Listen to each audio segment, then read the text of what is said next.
جلسے کا، عرس کا یہ نہیں ہے کہ بھیڑ زیادہ ہو، مجمع زیادہ ہو، علماء کی کثرت ہو. جب سے مقصد میں فرق آیا ہے برکتیں ختم ہو گئی. مگر الحمدللہ آج ایسی شخصیت کا بیان سننے کے لیے آپ حضرات حاضر ہیں جس شخصیت کا تعلق ایسے خانوادے سے ہے جس خانوادے نے کبھی فضاؤں کو دیکھ کر کے تقریر نہ کی، سبحان اللہ، جس خانوادے نے کبھی ماحول کو دیکھ کر کے اپنے موضوع کو چینج نہ کیا، جس خانوادے نے حالات سے سمجھوتا نہیں کیا بلکہ حالات کو اور زمانے کو اس بات پر مجبور کر دیا کہ اے لوگوں اگر ماننا ہے تو بریلی کے اعلیٰ حضرت کو مانو، اے لوگوں اگر ماننا ہے تو میرے معلّہ کے غریب نواز کو مانو، اے لوگوں اگر ماننا ہے تو بغداد کے غوث اعظم کو مانو، اے لوگوں اگر ماننا ہے تو کربلا کے امام حسین کو مانو، اے لوگوں اگر ماننا ہے تو نجف اشرف کے سرکار مولا علی کو مانو، اگر ماننا ہے تو اہل بیت کو مانو، اگر ماننا ہے تو صحابہ کو مانو. اس لیے کہ انہی کو ماننے میں ہمارے دنیا کی بھلائی ہے، ہماری آخرت کی بھلائی ہے. یعنی اس خانوادے نے کبھی اپنے کو منوانے کی فکر نہیں کی، زمانے کو مجبور کیا ہے کہ تمہیں بھی کہنا پڑے گا جو اعلیٰ حضرت نے کہا، انہیں جانا انہیں مانا نہ رکھا اور پھینکا، للہ الحمد نہ دنیا سے مسلمان. سبحان اللہ، سبحان اللہ. نعرہ تکبیر، نعرہ رسالت، نعرہ حیدری. سبحان اللہ. یعنی آج جو شخصیت جلوہ گر ہونے والی ہے، نبی رہے مظہر اعلیٰ حضرت، شہزادہ حضور معصوم ملت، قاطع کفر و ضلالت، علم بردار حق و صداقت، محقق عصر، حضرت العلامہ الحاج الشاہ مفتی محمد فاران رضا خان صاحب قبلہ حشمتی دامت برکاتہم القدسیہ کی آمد ہے. اور ساتھ ہی ساتھ ایک عظیم شخصیت، ماہر درسیات، واقف رموز فقہیات، جامع معقول و منقول حضرت علامہ مفتی عبدالرحمن صاحب قبلہ حشمتی کی بھی آمد ہے. اور علماء کرام جلوہ بار ہیں. اس لیے چند مختصر وقت کے لیے میں آپ کے سامنے حاضر ہوں. تھوڑی دیر آپ حضرات دل جمعی کے ساتھ بیٹھے، پھر انشاءاللہ ان حضرات کا خطاب بھی سماعت فرمائیں گے، شعراء کرام کے کلام سے بھی محظوظ ہوں گے. سرکار اعلیٰ حضرت نے جو ہمیں پیغام کیا ہے، زندگی بھر عشق رسول کا پیغام، محبت رسول کا پیغام دیا ہے. جب ہی فرماتے ہیں لحد میں عشق رخ شہ کا داغ لے کے چلے، اندھیری رات سنی تھی چراغ لے کے چلے. اور فرماتے ہیں جنا بنے گی محبان چار یار کی قبر، جنا بنے گی، جنا مانے جنت، جنا بنے گی محبان چار یار کی قبر، جو اپنے سینے میں یہ چار بار لے کے چلے. اور فرماتے ہیں یا رسول اللہ علیہ الصلوۃ والتسلیم، تیرے غلاموں کا نقش قدم ہے راہ خدا، وہ کیا بہک سکے جو یہ سراغ لے کے چلے. حضرات گرامی، زمانہ بڑا پرفتن ہے. اللہ تبارک تعالیٰ نے جو فرمایا ارشاد الہی ہے قرآن مجید میں، یا ایھا الذین آمنوا اتقوا اللہ وکونوا مع الصادقین. اے ایمان والو، اللہ سے ڈرو اور سچوں کے ساتھ ہو جاؤ. اللہ تبارک و تعالیٰ نے اس مقدس آیت کریمہ میں 3 چیزوں کا ذکر فرمایا ہے۔ یا ایھا الذین آمنوا، اے ایمان والو، یہ خطاب ہے ایمان والوں سے، مومنین بندوں سے۔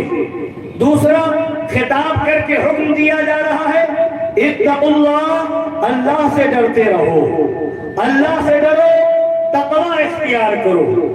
تیسری چیز وَكُونُوا مَعَ الصَّادِقِينَ، اور سچوں کے ساتھ ہو جاؤ، اللہ والوں کا دامن تھام لو۔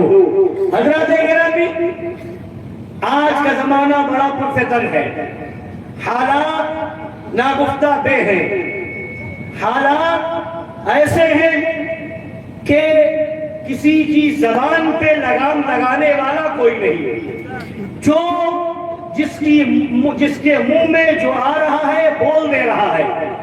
بس ہونا یہ چاہیے کہ مریدین اور چاہنے والے کا مجمع ہو، بولنے والا کچھ بول دے، بس نعرہ تکبیر، نعرہ رسالت لگا کر کے، اور اگر اعتراض ہو تو پھر کچھ لوگ بیٹھے ہیں صحیح ثابت کرتے ہیں۔ یعنی حالات یہ ہے، سمجھانے کے لیے میں کہہ دوں کہ اگر اس وقت کوئی اگر یہ بتا دے باپ کو بیٹا، بیٹے کو باپ، یہ تو ایک صاحب بیٹھے ہیں صحیح ثابت کرنے کے لیے، بس اشارے میں سمجھ جائیے۔ مثال کے طور پر عبداللہ کا نام، عبداللہ دادا کا نام، عبداللہ دادا کا نام ہے، عبد الرحیم اس کے بیٹے کا نام ہے، عبد الکریم پوتے کا نام ہے۔ یعنی سب سے پہلے نمبر پہ عبداللہ، پھر اس کا بیٹا عبد الرحیم، پھر اس کا بیٹا عبد الکریم۔ تو عبد الکریم عبد الرحیم کا کون ہوا؟ بیٹا ہوا نا۔ عبداللہ کا بیٹا عبد الرحیم، عبد الرحیم کا بیٹا عبد الکریم، مثال کے طور پر۔ تو یہ عبد الکریم کو کوئی کہہ دے عبد الرحیم کا باپ، اور کہہ دے عبد الکریم کو عبد الرحیم کا باپ کہہ دے، عبد الرحیم کو عبد الکریم کا بیٹا کہہ دے، تو اس پر بھی کچھ لوگ ہیں صحیح ثابت کرنے کے لیے کہ آئیں گے اور کہیں گے نہیں، وہ جو کہہ دیا ہے اس کا مطلب نہیں سمجھا آپ نے، یہ باپ اور بیٹا بتا دیا ہے، اس کا مطلب یہ تھا کہ باپ اور بیٹے دونوں کا خاندان ایک ہے، یہ بتانا یہ تھا کہ دونوں کا خاندان ایک ہے۔ اس بات کو باپ کو بیٹا کہہ دیا، بیٹا کو باپ کہہ دیا، آخر وہ ایک دادا کا پوتا ہے، ایک باپ کا بیٹا ہے، اس لیے خاندان ایک ہے، باپ کو بیٹا کہہ دے، بیٹے کو باپ کہہ دے، کوئی بات نہیں، ہو گیا مسئلہ۔ جی صحیح ہو گیا۔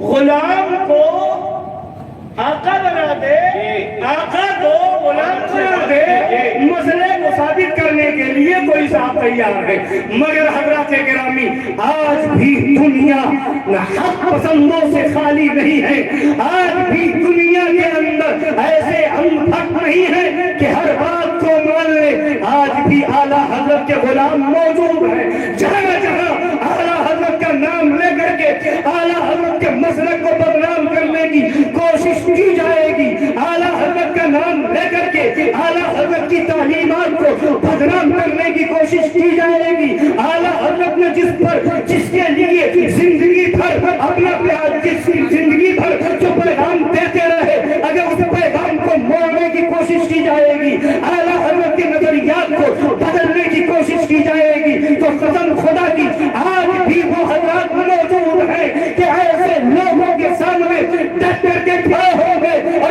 اعلیٰ حضرت نے جو صحیح پیغام دیا تھا، اعلیٰ حضرت نے جو سچا پیغام دیا تھا، اعلیٰ حضرت سے کی جو حقانیت بھری تعلیمات ہے، ان تعلیمات کو، اس پیغام کو ثابت کرنے کے لیے آج بھی علماء کا ایک گروہ موجود ہے، علماء حق کا طبقہ موجود ہے۔ آج ایسے ہی آنکھوں میں دھول چھوڑنے کے لیے چھوڑا نہیں جائے گا، آج جہاں بھی بات آئے گی تو الحمدللہ خانوادہ حشمتیہ کے اندر وہ مقدس شیران حق موجود ہے کہ جہاں پہنچیں گے وہ کھول کر کے دکھاتے رہیں گے، بتاتے رہیں گے اعلیٰ حضرت کا پیغام سننا ہے، آؤ ہم تمہیں سناتے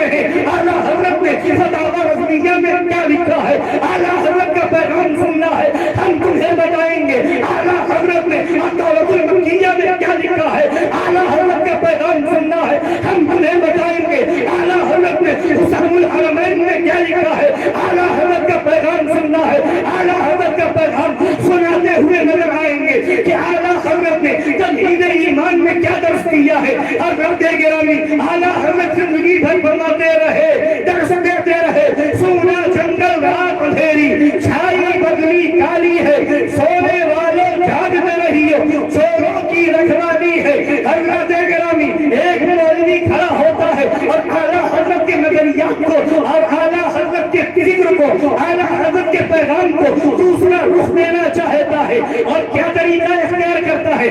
اعلیٰ حضرت کا نظریہ کیا تھا، پہلے وہ سمجھو۔ اعلیٰ حضرت امام اہل سنت کی ذات یہ ہے کہ وصایا لکھوا رہے ہیں، آخری وقت ہے، دنیا سے تشریف لے جانے والے ہیں، آخری لمحہ ہے، دنیا میں رہنے کے مختصر سے اوقات باقی ہیں، اس کے بعد وصایا قلم بند فرما رہے ہیں، وصیت لکھوا رہے ہیں، اس کے اندر اعلیٰ حضرت لکھواتے ہیں کہ اب میں زیادہ دن تمہارے درمیان نہ رہوں گا، اب آخری وصیت کر کے جا رہے ہیں، لکھوا رہے ہیں اب تمہیں اگر خدا و رسول کی بارگاہ سے نور چاہیے، اللہ و رسول کی بارگاہ سے منور ہونا چاہتے ہو، اگر تم چاہتے ہو کہ وہ نور تمہیں مل جائے تو وہ نور فرماتے ہیں یہ ہے کہ تم وہابیوں سے دور ہو جاؤ، دیوبندیوں سے دور ہو جاؤ، رافضیوں سے دور ہو جاؤ، نجدیوں سے دور ہو جاؤ، قادیانیوں سے دور ہو جاؤ، خارجیوں سے دور ہو جاؤ، ناصبیوں سے دور ہو جاؤ۔ اور اس کے بعد سرکار اعلیٰ حضرت ارشاد فرماتے ہیں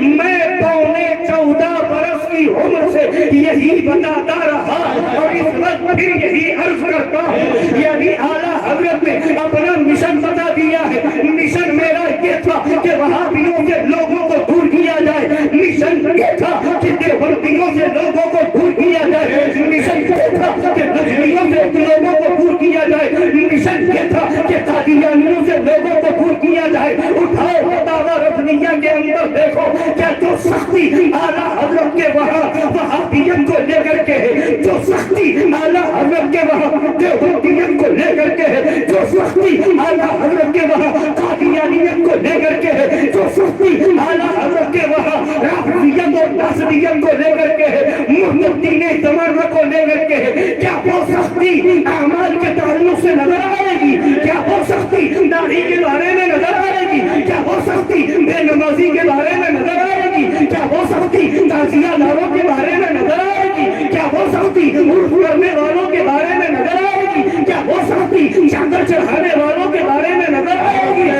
نظر آؤ، آج ہنگامہ کیا کیا جا رہا ہے، آج لوگوں کی آنکھوں میں دھول کیا جا رہا ہے، اور بیان کس طریقے سے کیا جا رہا ہے۔ اعلیٰ حضرت چیختے رہے، اعلیٰ حضرت چلاتے رہے کہ چادر چڑھانا ایک سے زیادہ جائز نہیں، اعلیٰ حضرت چیختے رہے، چلاتے رہے کہ مزار کا طواف جائز نہیں، اعلیٰ حضرت چیختے رہے اور چلاتے رہے کہ عورتوں کا مزار پہ جانا جائز نہیں۔ اب عقل کا اندھا یہ تجھے نظر آ رہا ہے، کہیں ایک جگہ مسئلہ، کہیں دو جگہ مسئلہ، مگر جگہ جگہ جو اعلیٰ حضرت لکھتے ہیں وہابیوں کی برائی بیان کرنا فرض ہے، وہابیہ کرنا فرض اعظم ہے، مسجد سے وہابیوں کو نکالنا فرض ہے، صف میں کھڑا ہونا وہابیوں کا حرام ہے، وہابی کی دعوت کھانا حرام ہے، وہابی سے ملنا حرام ہے، وہابی کو بلانا حرام ہے، وہابی کے وہاں جانا حرام ہے، مسلمانوں کے قبرستان میں دفن کرنا حرام ہے، سلام کرنا حرام ہے، سلام کا جواب دینا حرام ہے، بیمار پڑا تو ملنا حرام ہے۔ جگہ جگہ اعلیٰ حضرت جو یہ سختی بتاتے رہے اس کو تم کھا گئے، اور تم یہ بتانا چاہتے ہو مسلک اعلیٰ حضرت یہ ہے کہ چادر بند ہو جائے، تم یہ بتانا چاہتے ہو کہ مسلک اعلیٰ حضرت یہ ہے کہ تعزیہ بند ہو جائے، تم یہ بتانا چاہتے ہو کہ مسلک اعلیٰ حضرت یہ ہے مزاروں پہ عورتوں کا جانا بند ہو جاؤ، یہ تم مر جاؤ گے۔ مگر اعلیٰ حضرت کی کتابیں کل بھی چھپی ہوئی تھی، آج بھی چھپی ہوئی ہے، اور صبح قیامت تک چھپتی رہے گی، رسول کلیوں کو خانوادہ سر ہندوستان کے غلام ننگا کر کے بتاتے رہیں گے۔ اے لوگوں، اگر تمہیں بتانا ہے تو یہ بتاؤ اعلیٰ حضرت کا پیغام دشمن احمد پہ شدت کیجیے ملحدوں کی کیا مرمت کیجیے سبحان اللہ نعرہ تکبیر یا رسول اللہ مرد آباد مرد آباد مرد آباد مرد آباد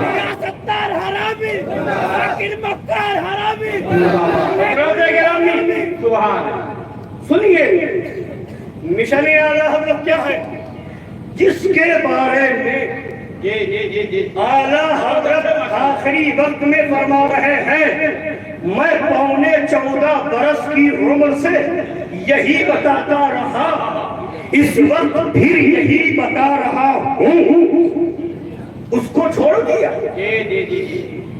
زندگی پر چیختے رہے چلاتے رہے کہ عورتوں کا مزار پہ جانا جائز نہیں ہے ڈھونڈو اٹھا فتح برس لیا ہم بھی بیٹھے فتح برس لیا لے کر تم بھی بیٹھو فتح برس لیا لے کر اعلیٰ حضرت کی کتابیں لے کے ہم بھی بیٹھتے ہیں تم بھی بیٹھو ہم نکالیں گے کہ وہابیوں کا رد کتنی جگہ سبحان وہابیوں کے رد میں سبحان کتنی کتابیں ہیں وہابیت کو لنگڑا اور لولا کرنے کے لیے کیا دلیلیں دی ہے اعلیٰ حضرت نے اور تم یہ ثابت کرو کہ کتنی جگہ عورتوں کے بارے میں اعلیٰ حضرت نے لکھا ہے کہ مزار پہ جانا حرام ہے ایک جگہ بھی نہیں دکھا سکتے کہ اعلیٰ حضرت نے حرام لکھا ہو اور ہم سینکڑوں جگہ بتائیں گے کہ وہابیوں کی دعوت والا وہابیوں سے ملنا اعلیٰ حضرت نے حرام لکھا ہے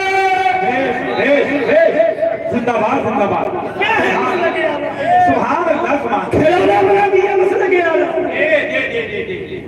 خود میں ہو مسئلہ کے اعلیٰ حضرت کا آؤ تم بھی بیٹھو ہم بھی بیٹھے مزار پہ چادر چڑھانے کے بارے میں مسئلہ کتنی جگہ اعلیٰ حضرت نے لکھا ہے اور کیا کیا صورتیں لکھی ہے کون کون سی صورتیں ہیں تفصیل اس کی کیا ہے وہ تم بھی بتاؤ گے ہم بھی بتائیں گے کہا کہ چلاتے چیختے رہے چلاتے رہے کتنی جگہ لکھا ہے مگر وہابیوں کے دیوبندیوں کے بارے میں رافضیوں قادیانیوں کے بارے میں مرتدین کے بارے میں اعلیٰ حضرت نے کتابوں کے کئی کتابیں لکھی کئی فتوے دے دیے جگہ جگہ بتا دیا اور یہاں تک کہ کہہ دیا کہ میں 14.25 برس کی عمر سے یہی بتاتا رہا پھر یہی اب کرتا ہوں کیا یہ چادر کے بارے میں کہہ رہا ہے کیا یہ عورتوں کے مزار پر جانے کے بارے میں کہہ رہا ہے کیا یہ طواف مزار کے بارے میں کہہ رہا ہے کیا یہ اور تعزیہ کے بارے میں کہہ رہا ہے اٹھاؤ تو صحیح معاملہ یہ ہے کہ جب پکڑا جاتا ہے اہل ہم پکڑتے ہیں تو کہتے ہیں نہیں ہمارا مقصد تھا رافضیوں کا رد کرنا ہمارا مقصد تھا شیعوں کا رد کرنا ابھی یہ 2 سال ہوتا ہے کہ تیرا مقصد جب تک تو نہ بتائے سمجھ میں نہ آئے ہم تو رد کرتے ہیں خود بھی سمجھ میں آتا ہے کہ وہابیت کا رد ہے دیوبندیت کا رد ہے رافضیت کا رد ہے سنن اللیت کا رد ہے ہم تو ایسا رد نہیں کرتے کہ رد کرے وہابی کا سمجھ میں آئے رافضی کا بہت اچھے حق ہے رد کرے سنن اللیت کا سمجھ میں آئے سنی کا نہیں رد باطل فرقوں کا ہوگا مگر باطل فرقوں میں اعلیٰ حضرت نے بھی کیا ہے اعلیٰ حضرت نے بھی کیا ہے تم تعزیہ کا ایسے رد کرو محرم کے مہینے میں دوسرے معاملات سے ایسے رد کرو کہ لوگ سمجھے سنیوں کا رد کر رہے کرتے ہی ہو مگر بات بدلنے کے لیے گھماتے ہو مگر آؤ اعلیٰ حضرت سے پوچھا گیا تھا تعزیے کا مسئلہ کیا ہے تو اعلیٰ حضرت کتنا کلیئر کر رہے ہیں فرما رہے ہیں کہ ان تعزیہ داروں کو ان وہابیوں سے کیا نسبت ان تعزیہ داروں کو ان دیوبندیوں سے کیا نسبت ان تعزیہ داروں کو ان رافضیوں سے کیا مطلب یہ تو اہل سنت و جماعت ہے ضروریات دین کو بالائے سر ضروریات اہل سنت کے بھی منکر نہیں ہے ان کا حکم الگ ہے ان کا حکم الگ ہے یہ اعلیٰ حضرت کا طریقہ ہے فرماتے انہیں ان خبیثوں سے کیا نسبت یعنی اعلیٰ حضرت فرما رہے ہیں وہابیوں کا رد دیا جائے گا خبیث کر کے کیا جائے گا، مردود کہہ کر کے کیا جائے گا، شیطان کہہ کر کے کیا جائے گا، مگر تمہارا طریقہ بدلا ہوا ہے، تم سنیوں کا رد کرنے بیٹھے ہو اور اس کے بعد جو ہے تم جو ہے سامنے بیٹھ کر کے رد کر رہے ہو۔ بتاؤ جہیز لینے والوں میں سنی ہے کہ نہیں؟ جو جہیز لینے والے میں سنی ہے کہ نہیں؟ آج کل تو حال یہ ہے کہ جہیز کا ایسے رد کریں گے جیسے معلوم ہوتا ہے کہ جہیز لینا دینا ایسے ہی ہے جیسے سود لینا دینا۔ جی ماشاءاللہ، جی جی جی، یہ حال ہے، جہیز لینا دینا ایسے ہو جیسے سود لینا دینا، کہ لینا بھی حرام دینا بھی حرام۔ سنا مسئلہ لوگوں نے ایسا رد کرنا شروع کیا ہے کہ جیسے کسی طرح سے جائز ہی نہیں، جی مانگنا حرام ہے، جی، سبحان اللہ، لینا حرام ہائے ہے۔ ہائے ہائے ہائے، کوئی ہے تو بتا۔ علماء بیٹھے ذمہ داری سے بیان کر رہا ہوں، جہیز لینا حرام نہیں ہے، بولیے، مانگنا، جی جی جی جی جی، مانگنا حرام، مانگنا جائز نہیں، مانگ نہیں سکتے۔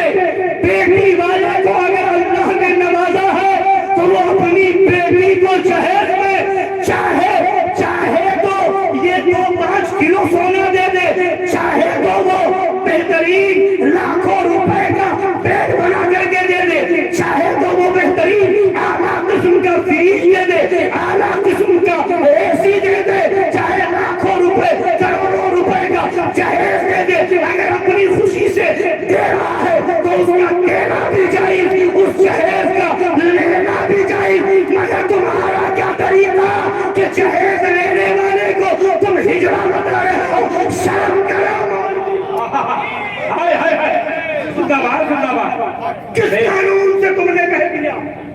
کون سا قانون ہے؟ جب اس نے طلب نہیں کیا ہے، مانگا نہیں ہے، تو اب چاہے کروڑوں روپے کا جہیز مل جائے، دینا بھی جائز ہے، لینا بھی جائز ہے، مگر رد ایسے کیا جاتا ہے جہیز کا جیسے سود کا رد کیا جا رہا ہو، اور اس کو لینے والے کو ہجڑا بنا دیتے ہیں، لینے والے کو نامرد بنا دیتے ہیں۔ یہ کون سا اصلاح کا طریقہ ہے؟ میں پوچھنا چاہتا ہوں، بتاؤ تو صحیح، دکھاؤ تو صحیح۔ اعلیٰ حضرت کے مسلک کا نعرہ لگاتے ہو، کہیں اعلیٰ حضرت نے اس انداز میں اصلاح معاشرہ کیا ہو تو بتاؤ۔ سبحان سبحان، حق ہے، جی جی جی جی، اور نام لوگے اعلیٰ حضرت، جی جی جی، نام لوگے مسلک اعلیٰ حضرت، اور اسی طریقے سے آپ دیکھیں تعزیے کا مسئلہ آئے گا، اعلیٰ حضرت نے حرام لکھا، اعلیٰ حضرت نے حرام لکھا، اعلیٰ حضرت نے حرام لکھا۔ ابے بے وقوف کہیں کا پہلے پڑھ اور اس کو سمجھنے کی کوشش کر، اگر کوئی سمجھانے والا نہ ملے تو بارگاہ شیر ہندوستان میں وہ سمجھا دیں گے کہ اعلیٰ حضرت نے کیا جائز لکھا ہے، کیا ناجائز لکھا ہے۔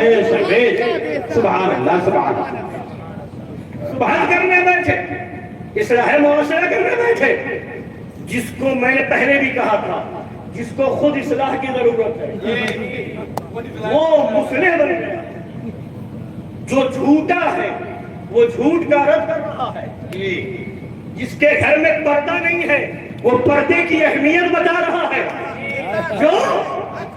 جو داڑھی منڈا ہے وہ داڑھی والے پر اعتراض کر رہا ہے نا؟ تو یہ تو صورتحال ہے، جس کو اصلاح کی ضرورت ہے وہ مسئلہ بنا ہوا ہے۔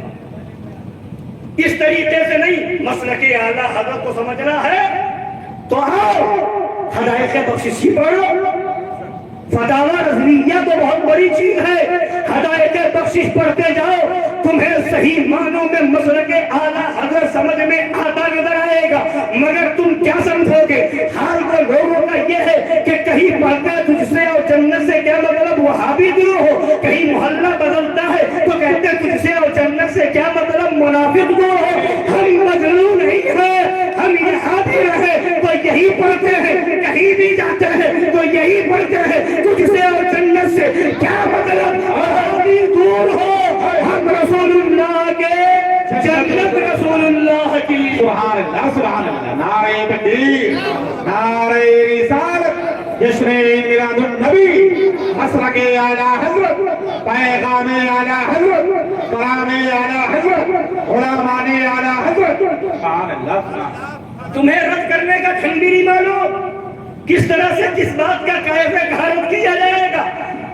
شادی کے موقع پر بلا لو صلح کلی مولویوں کو، تو حال یہ ہے کہ ہلدی جو رسم چلی آ رہی ہے شادیوں میں، اس کا رد کرنے بیٹھیں گے تو ایسے رد کریں گے، ایسے رد کریں گے کہ جیسے معلوم ہوتا ہے کہ یہ کسی طرح سے ہلدی کا لگانا اور لگوانا ہی، ہلدی کی رسم ہی جائز نہ ہو. مجھے بتاؤ تو صحیح، یہ ہلدی لگانے کی رسم کہاں سے ناجائز ہو گئی؟ لوگ اس کو اصلاح معاشرہ سمجھتے. ہاں، شرط لگائی جائے گی، قید لگائی جائے گی کہ اگر مرد کے بدن پر، دولہے کے جسم پر نامحرم عورت ہاتھ لگا کر کے مہندی لگا ہلدی میں لگائے گی تو وہ جائز نہیں ہے. اگر بہن لگا دے، ماں لگا دے، خالہ لگا دے، پھوپھی لگا دے تو بالکل جائز ہے. سبحان اللہ سبحان اللہ سبحان اللہ سبحان اللہ. مگر رد ایسے ہوتا ہے کہ جیسے ہلدی لگانا ہی جائز نہ ہو. تمہیں ابھی معلوم ہی نہیں مسئلہ ہے کیا، مسئلے کی نوعیت ہے کیا. اعلیٰ حضرت فرماتے ہیں عوام میں لوگ رسم کی پابندی حد سے زیادہ کرتے ہیں، مگر اسے شرعاً لازم و ضروری نہیں سمجھتے ہیں، رسمی ہی سمجھتے ہیں. اب اعلیٰ حضرت فرماتے ہیں کہ اگر ایسی رسم جاری ہو عوام میں، ایسی رسم جاری ہو جو شریعت کے خلاف نہ ہو، اگرچہ وہ مستحب بھی نہ ہو، اگرچہ وہ مستحسن بھی نہ ہو، اگرچہ وہ سنت بھی نہ ہو، اگرچہ وہ واجب بھی نہ ہو، فرماتے ہیں اگر رسم ہے اور جائز رسم ہے تو فرماتے ہیں ایسی رسم سے عوام کو روکا نہیں جائے گا، بلکہ اس میں عوام کی موافقت کی جائے گی. عوام کی بولیے، عوام کی. فرماتے اس میں نکو بننا شرعاً معیوب ہے. نکو بننا منع کر کے یہ شرعاً معیوب ہے. جہاں تک جو مسئلہ ہے وہیں تک بتایا جائے گا، حد سے آگے نہیں بڑھا جائے گا. حضرت گرامی بتا تو یہ تو بات دوسری طرف نکل گئی. آئیے میں اپنی بات کی طرف چلوں. آیت کریمہ میں نے پڑھی یا ایھا الذین آمنوا اتقوا اللہ وکونوا مع الصادقین. اے ایمان والو اللہ سے ڈرو اور سچوں کے ساتھ ہو جاؤ. تیرے غلاموں کا نقش قدم ہے راہ کو، وہ کیا بھٹک سکے جو یہ سراغ لے کے چلے. ایمان والوں سے خطاب ہو رہا ہے. اے ایمان والوں، یعنی مطلب یہ ہو گیا واضح کہ یہ آگے کا حکم جو دیا جا رہا ہے وہ ایمان والوں کو دیا جا رہا ہے. یا ایھا الناس نہیں فرمایا، یا ایھا الانسان نہیں فرمایا، یا ایھا الذین آمنوا فرمایا جا رہا ہے. اے ایمان والو اللہ سے ڈرتے رہو اور سچوں کے ساتھ ہو جاؤ. یعنی ایمان والوں کو خطاب ہو رہا ہے تقوی اختیار کرنے کا. کھڑے ہو جائے استقبال کریں. سبحان اللہ. اللہ اکبر. یا رسول اللہ. زندہ باد. زندہ باد. اللہ اکبر.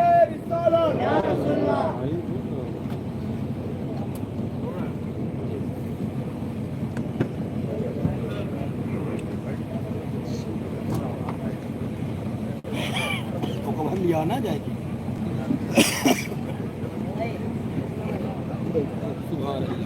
حضرات گرامی آپ دیکھ رہے ہیں کہ خطیب باوقار جامع معقول و منقول ماہر درسیات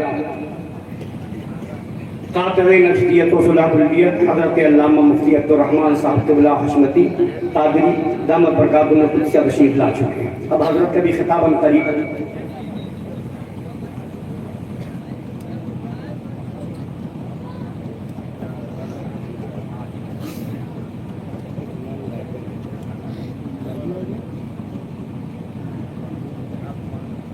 ابھی یہ حضرات فرما رہے ہیں، سنیے بات آ گئی تو اسی میں بات پوری ہو کہ یہاں تک فرمایا ہے مسئلہ چادر کے بارے میں جیسے مشہور کیا جاتا ہے ایک چادر کے علاوہ جائز نہیں، ایک چادر کے علاوہ جائز نہیں، ایک چادر کے علاوہ جائز نہیں۔ تو اب سنیے حضرت بیٹھے مفتی صاحب قبلہ، ذمہ داری سے بتا رہا ہوں، یہاں تک فرمایا ہے کہ اگر وجہ بھی کس کو بناتے ہیں؟ حیرت، وجہ جائز کو، جو علت جائز ہونے کی ہے اسی کو ناجائز ہونے کی علت بنا رہے ہیں، اسی کو ممانعت کی علت بنا رہے ہیں۔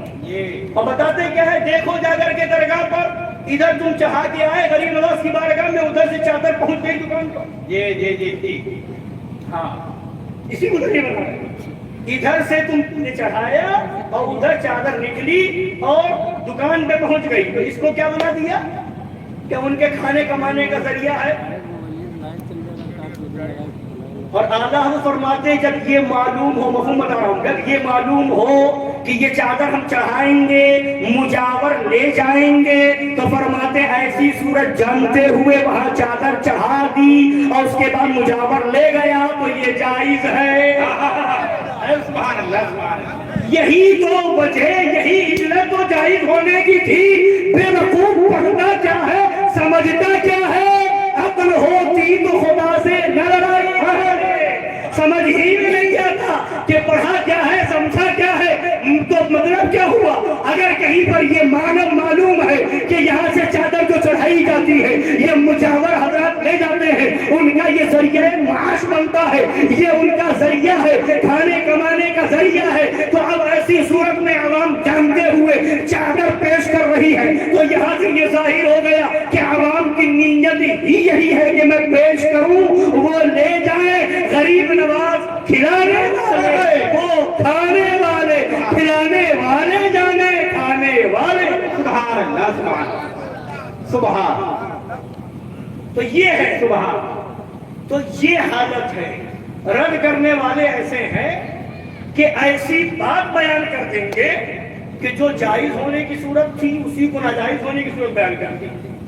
تو حضرات کرام اور دوسرا مسئلہ میں بتا ہی چکا کہ عورتوں کا مزار پہ جانا کہ مسئلہ صاحب والا حضرت فرماتے ہیں کہ میں نے کہیں حرام نہیں لکھا ہے بلکہ تعلیم ادب کے ساتھ علت کی طرف اشارہ کیا ہے، یعنی حلال ہونا بتایا ہے، منع بھی کیا ہے تو سبیل اطلاق منع بتایا ہے۔ حضرت گرامی وقار مگر اعلیٰ حضرت فرماتے ہیں میں نے حرام نہیں لکھا ہے، یہ ہے اعلیٰ حضرت کا نظریہ، مگر ایسے بیان کیا جاتا ہے، ایسے بتایا جاتا ہے جیسے اعلیٰ حضرت زندگی بھر کسی مسئلے کو لے کر کے بیٹھ گئے ہو، اعلیٰ حضرت نے مشن چلایا ہو، درگاہوں پر جا کر کے بتایا ہو۔ اور یہ حال یہ ہے کہ کئی جگہ پر تو لوگوں نے پرچے لگا دیے ہیں درگاہوں پر، جہاں پر فلاں کلی قسم کے مولویوں کا قبضہ ہو گیا، وہاں کوئی مدرسہ کھل گیا اور اس میں چند کتاب پڑھ کر کے آ گئے، تو کہیں پر پوسٹر لگا ہے سجدہ نہ کرو مزار کو، کہیں پر پوسٹر لگا ہوا ہے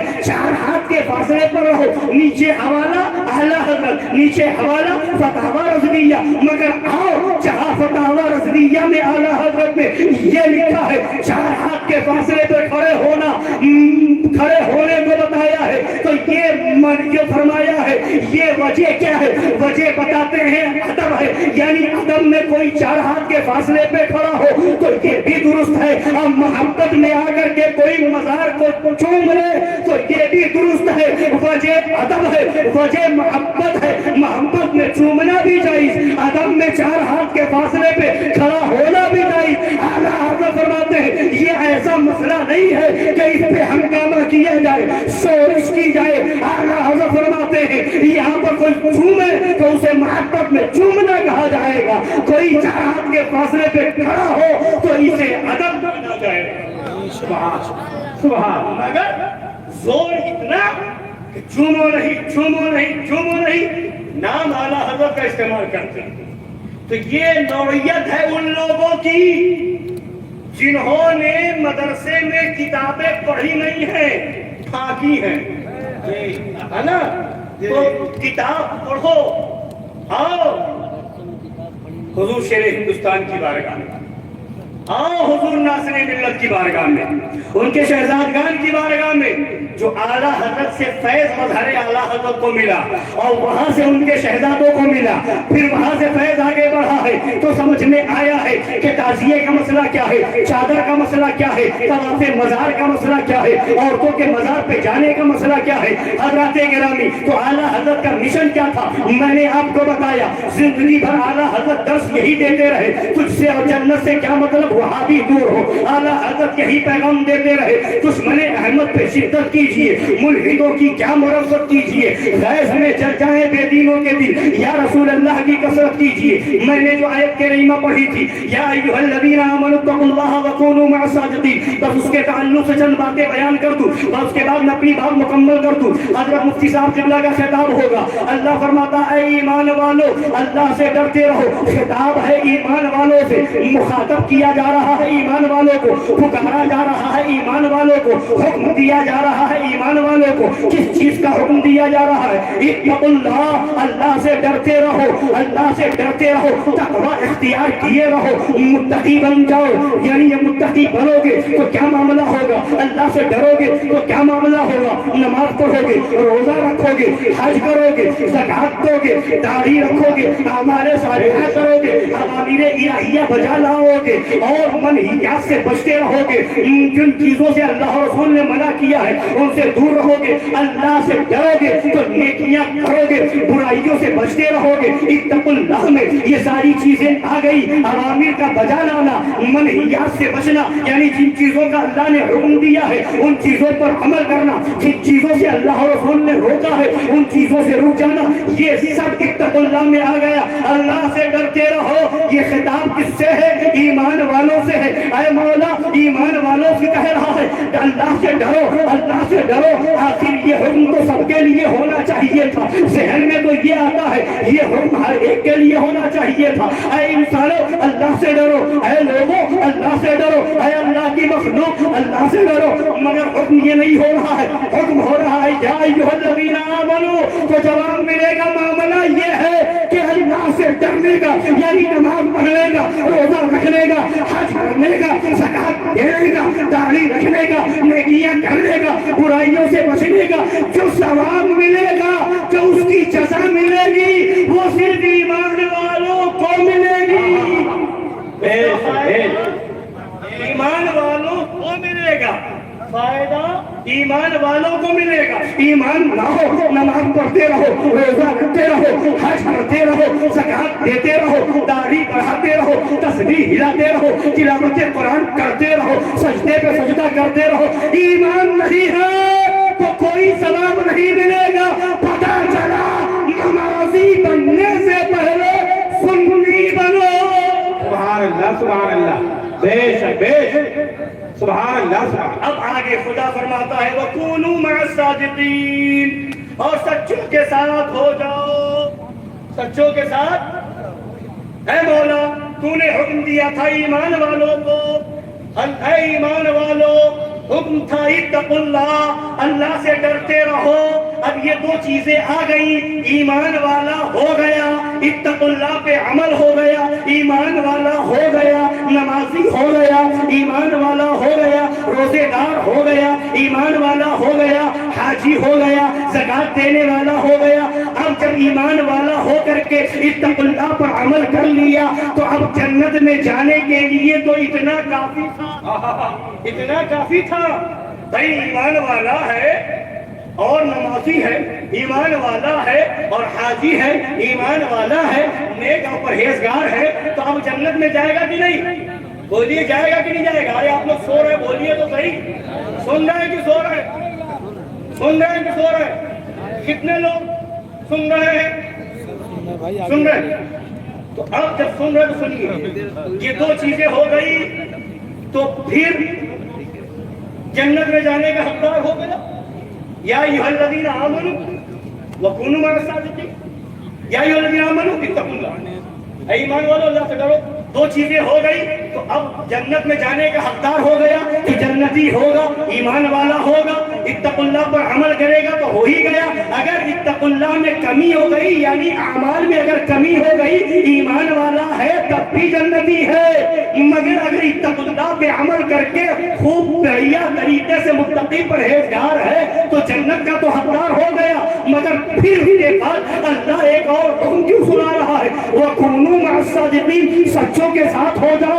اس میں کیا حکمت ہے، مولا ماجرا کیا ہے؟ تو بارگاہ خداوندی سے جواب ملے گا، ماجرا یہ ہے کہ تم ایمان لے آؤ مگر ساتھ میں شیطان لگا ہوا ہے، تم اتقوا اللہ پہ عمل کر کے نمازی بنو، روزے دار بنو، حاجی بنو، زکات دیتے رہو، دوسرے اعمال کرتے رہو، مگر پیچھے شیطان لگا ہے، کہیں وہ تمہیں بہکا سکتا ہے، ایمان خراب کر سکتا ہے، عقیدہ بگاڑ سکتا ہے، لوگ تمہیں صلح کلیت کی طرف لے جا سکتا ہے، دیوبندیت کی طرف لے جا سکتا ہے، وہابیت کی طرف لے جا سکتا ہے، نجدیت کی طرف لے جا سکتا ہے، غیر مقلدیت کی طرف لے جا سکتا ہے، کسی بھی مذہبیت کی طرف لے جا سکتا ہے۔ اس لیے ایمان لانے کے بعد بھی یہ مت سمجھ لینا کہ ہم بہت پکے ہو گئے، اتقوا اللہ پر عمل کرنے کے بعد بھی یہ مت سمجھ لینا کہ اب ہمارا بیڑا پار ہو گیا۔ اس لیے اللہ حکم دے رہا ہے، آؤ سچوں کے ساتھ ہو جاؤ تاکہ تمہارا ایمان بھی بن جائے، تمہارا تقویٰ بھی بن جائے۔ کیسے؟ اب دیکھو تو صحیح، دیکھو تو صحیح، جو نبی کے زمانے میں سچے صحابی ہو گئے تو ان کا ایمان بھی بچا، تقویٰ بھی بچا، مگر جو جھوٹے بن کر کے آ گئے تھے، منافق تھے، وہ لوگ بچ پائے نہیں بچ پائے۔ ایسوں سے بچنے کے لیے کیا چاہیے تھا؟ صحابہ کا طریقہ چاہیے تھا۔ اب صدیق اکبر کا زمانہ آیا، اب وہاں پر منکرین زکات پیدا ہو گئے، زکات دینے سے انکار کرنے لگے، بہت سے لوگ مرتد ہو گئے، زکات کے منکر ہو گئے، مگر جب جو لوگ صدیق اکبر کے ساتھ رہے وہ لوگ مرتد ہونے سے بچ گئے، ان کا ایمان بچ گیا۔ اور آگے بڑھو، جب معاملہ آگے بڑھا، مولا علی کا زمانہ آیا، مولا علی کی دشمنی میں بہت سے لوگ خارجی ہو گئے، خارجیوں کے چکر میں چلے گئے، مگر جو لوگ مولا علی کے ساتھ رہے، مولا علی کا دامن تھامے رہے، وہ لوگ بچ گئے خارجی ہونے سے۔ کچھ لوگ مولا علی کی محبت میں اور صحابہ کی دشمنی میں رافضیت کی طرف چلے گئے، مگر ہاتھ میں دامن اہل بیت کا بھی رہا اور صحابہ کا بھی رہا، تو وہ رافضی ہونے سے بچ گئے۔ اور آگے بڑھو، کربلا کے میدان میں کچھ لوگ، زیادہ تر لوگ یزیدیوں کی طرف چلے گئے، 22,000 کا لشکر یزید کی طرف تھا، یزیدی بن کر کے سامنے آ گئے، مگر اگر ہاتھ میں دامن حسین کا آ گیا، اگر ساتھ امام حسین کا دے دیا تو یہ لشکر شام سے نکل کر کے، فوج شام سے نکل کر کے حضرت امام حسین کے قدموں میں آ گئے،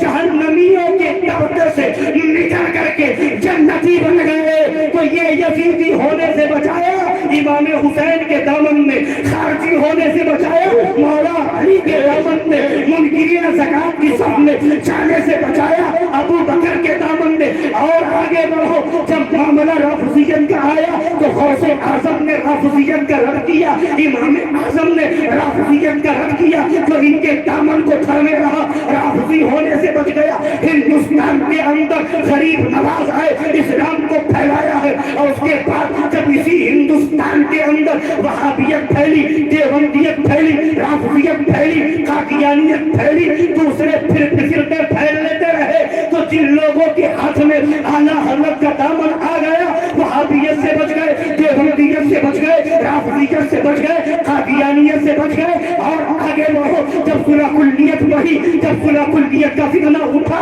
تو مظہر اعلیٰ حضرت نے صلح کلیت کا خاتمہ کیا، اور پوری کتاب، پورا رسالہ صلح کلیت کے رد میں پورا باپ باندھ کر کے رد کے صلح کلیت چھاپ دیا۔ جنہوں نے مظہر اعلیٰ حضرت کا دامن تھاما وہ صلح کلیت سے بچتے ہوئے نظر آئے۔ اور جب زمانہ آگے بڑھا اور تطہیر جیسا نابکار پیدا ہوا تو جن لوگوں نے شیر ہندوستان کا دامن تھاما، معصوم ملت کا دامن تھاما، ناصر ملت کا دامن تھاما، تو وہ تطہیریت میں جانے سے بچ گئے۔ تو یہ ہے وَكُونُوا مَعَ الصَّادِقِينَ کا جلوہ، یہ ہے وَكُونُوا مَعَ الصَّادِقِينَ کا معاملہ کہ سچوں کا دامن تھامے رہو گے، منکرین زکات کی صف میں نہیں جاؤ گے، سچوں کا دامن ہاتھ میں ہوگا، رافضی نہیں بنو گے، سچوں کا دامن ہاتھ میں ہوگا، خارجی نہیں بنو گے، سچوں کا دامن ہاتھ میں ہوگا، تو تم